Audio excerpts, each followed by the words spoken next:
Assalamu alaikum and thank you for coming across this video.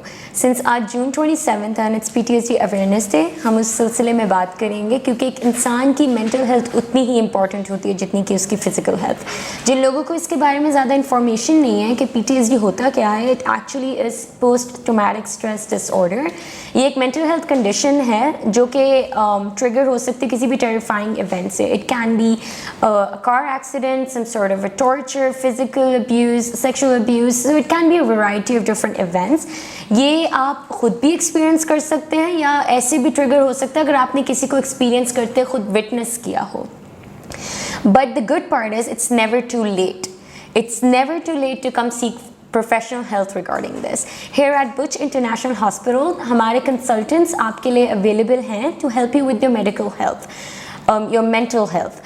And if you ever feel like आपको या आपके किसी प्यारे को इसकी ज़रूरत हो तो please make sure that you seek help, because we're here for you and we just want you to know कि it's okay to talk about mental health like you do about physical health.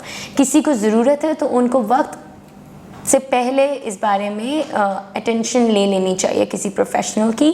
Please keep continuing watching this video because you will get more information. Thank you.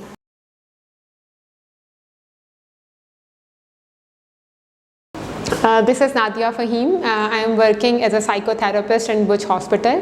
So आज मैं बात करूँगी PTSD की symptoms के बारे में कि PTSD की सिम्टम्स क्या होती हैं. इसमें सबसे इम्पॉर्टेंट सिम्टम ये होती है कि जो लोग PTSD सफ़र करते हैं वो अपने ट्रॉमा को रीलिव करते रहते हैं. बार बार उन्हें लगता है कि वो उसी सिचुएशन में हैं और वो ट्रॉमा से बाहर नहीं आते. उनकी बॉडी सिम्टम्स में उनको इरिटेबिलिटी है, हार्ट रेट बढ़ जाता है, पैनिक अटैक्स हो सकते हैं, and their body experience the same pain which they experienced before in the trauma.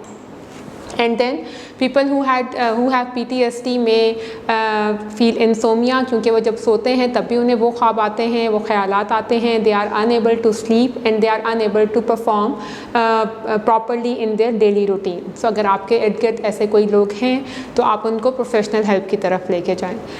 Take care of yourself and take care of people around you. Thank you.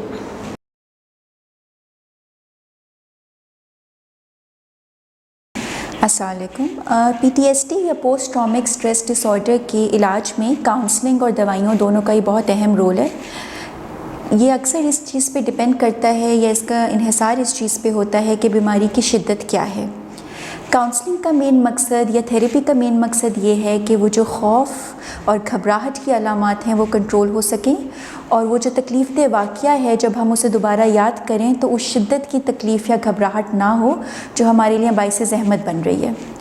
दवाइयों का role उस वक्त आता है जब अलामात ज़्यादा शदीद हों और वो हमारी ज़िंदगी की क्वालिटी पे बहुत बुरे तरीके से असर डाल रही हों, नींद बहुत ज़्यादा मुतासिर हो रही हो, उदासी, मायूसी या घबराहट की अलामात हो रही हों.